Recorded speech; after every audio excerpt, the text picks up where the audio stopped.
สู่คนยินดีครับเราสองบอตาคนสร้างบ้านเนาะมื้อนี้กับบรรทัดแก้วเขามีงานบุญพี่น้องเอ้ยบุญประจำปีบุญประเพณีบุญสมโภชพระหรือว่าบุญโคตรสงถาดเนาะมันมีมาตั้งแต่สมัยดึกดำบรรพ์แล้วล่ะแต่ว่ามื้อนี้เบาตาก็ได้มาพบของานบุญพอดีเบาตาก็ว่าสิไปหาเลาะถ่ายวิดีโอได้พี่น้องไป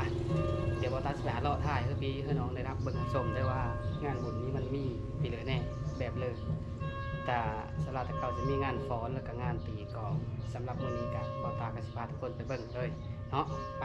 พร้อมกันพี่น้องเบาตากับพี่ท่านเห็นนะเห็นแต่แล้วก็ไม่ได้เห็นอีกเท่ากันนี่เดี๋ยวสิพาไปเบิ่งมื้อนี้นะมันเป็นอะไรคือเก่าหรือมันคือเก่ากับไปเบิ่งกันเนาะพี่น้องเสียงดอกเบี้ยเสียงเสื้อในมันจะดังนั่นไหวแล้วทางนี้เข้าไปหาเลงเราไปกันเลยนะพี่น้องเอ้ยเกิดอาการอุบิเหตุพี่น้องเอ้ยตำรวจว่าสิไปหาถ่ายงานเขาฟ้อนอยู่บุญท่าดอกแก้วผัดขี่ออกมาผัดรถผัดติดขัดรถน้ำมันบ่ลงก็เลยกลับมาหาเพิ่นคือเก่านี่สร้างเพิ่นกำลังเฮ็ดเป็นถังน้ำมันของโบตานะมันบ่มีอันตัวระบายอากาศตัวนี้นี่ตัวนี้ถังเก่าของโบตานะล้นมังกอกมาสร้างคนหมางเบิ่งคาดหลายอย่างอยู่รถโบตานะคือว่าอะไรเนาะซื้อรถมือสองมันก็ทางเธอกับสมประกอบทางเธอกับบสมแต่กะทางหารเพิ่นมีมาประกัน6 เดือนมีเพลเซกะเป็นแปลงได้ถือว่าโอเคได้หารเพิ่นบริการลูกค้าได้ดีใดสนใจจับจองมาเบิ่งงานได้เด้อสนใจจับจองก็มาเบิ่งอยู่ได้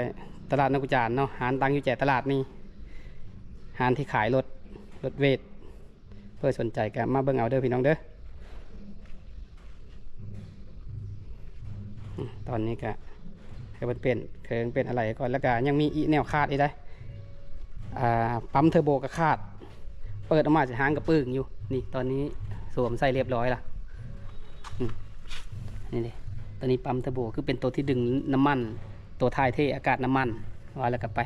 รถโบตาบ่มีอากาศคือว่าอัดฝาทางนี่คืออันเลยน้ำมันบ่ลงก็เลยมาเปลี่ยนก่อนแล้วจังไปขี่ลองเบิ่งอีถ้ามันติดคัดนั่นเลิกอะโบแน่ได้หันเธอสิเป็นคันไหมแล้วพี่น้องเลยถ้าไปเบิ่งน้ำกันนี่ละดีไม่ดีกะตอนนี้ก็สมบูรณ์เรียบร้อยพี่น้องเลยใส่ประกอบครบทุกอย่างบาทนี่คือสิบมีปัญหาอย่างเรื่องในการบิดเนาะในการสปีดคือสิบมีปัญหาสาระแตะคันเร่งเบิ่งเสือตั้งก้าวตั้งหลังอยู่ได้พี่น้องเอ้ยแล้วเรียบร้อยกับบันนี้กับเบาตาก็สิได้ไปหาเลาะถ่ายคลิปก่อนเด้อส่วนทางหารทางซ้ายมันก็สิไปส่งเคิงบรรทุกเครื่องนาวค่ายามมื้อแรงส่วนเบาตาก็สิไปหาเลาะเก็บบรรยากาศให้พี่ให้น้องได้รับเบิ่งรับชมกันก่อนมีเหม็นคนบ้านเฮาตอนนี้เนาะโอ้เห็นยังพ่อใหญ่เซเฮพี่น้องตอนนี้ก็ได้มาฮอดบุญแล้วพี่น้องนี่แหละธรรมชาติกับบรรยากาศกับซ่อมนี้แหละกลางแจ้งเลยยามแดดร้อนพอดีตอนนี้กองกำลังประชันเสียงกองกันเนาะอันนี้ตัวตึงท่าจะแก้วน้อยเลยนะ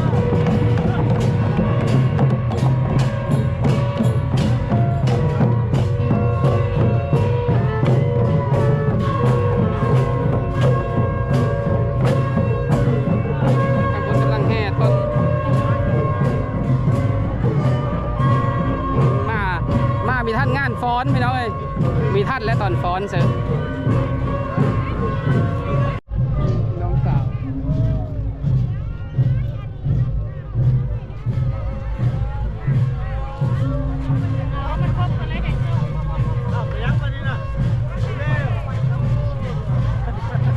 น่าจะแห่จังหอบอยากน่าจะ3 หอบแห่ต้นหอบ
ห่อเพิ่งแห่ไปเสานี่ทันละเห็นละห่อเพิ่งบ้านเฮานี่เนาะบ้านจะมุ่นน้อยนะบ้านเตาแก้วน้อยเนาะเห็นแต่เท้า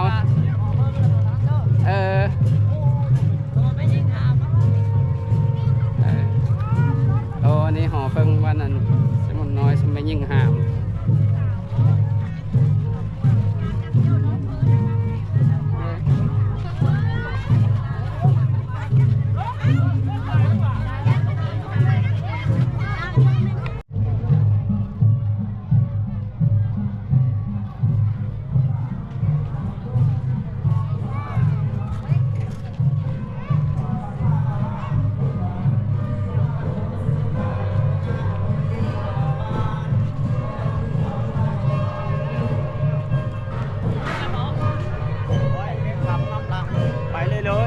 ไปเลย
ตอนนี้ก็ได้มาฮอดที่พักที่เศร้าแล้วพี่น้องเอ้ยมาฮอดบอลพักบอลอยู่แล้วมาฮอดบ้านแล้วได้ออกมาแล้วแต่งานบุญนะตั้งบิดนะว่าโซนกัน2พ่อแม่ว่าจะอยู่ลิ้นบุญก่อนมื้อแรงแล้วก็พอดีมีลูกค้าโทรมาว่าไปเบิ่งเฮิร์นเพราะว่าเขาเยอะจ้างเฮ็ดเฮิร์นนะเพราะว่าเบาตาก็เป็นคนเฮ็ดเฮิร์นสร้างเฮ็ดเฮิร์นก็เลยไม่ได้อยู่ก็เลยไม่ได้นอนพุ่นมื้อนี้นะฟ้าวกลับมามื้ออื่นเช้านี้สิไปเฮ็ดงานแต่เช้านะก็เลยโซนกันปะมื้อก็เลยมานั่นเลยกะฝากกดติดตามช่องบอตาไว้นำเด้อพี่น้องเด้อเพื่อจะไปห้างเธอกับไปลิ้นห้างเธอกับไปเที่ยวแต่ห้างเธอจุดลักก็คือไปเฮ็ดเวะมื้ออื่นนี้สิได้เดินทางไปคุยเรื่องงานเรื่องงานแล้วก็สิถ่ายระยะทางให้เบิ่งเด้อพี่น้องเด้อสำหรับคลิปนี้ก็สิปิดคลิปไว้อยู่ซ้ำนี้พี่น้องไปพบกันคลิปหน้าวิดีโอหน้าสำหรับคลิปนี้ก็ลาไปก่อนบ๊ายบาย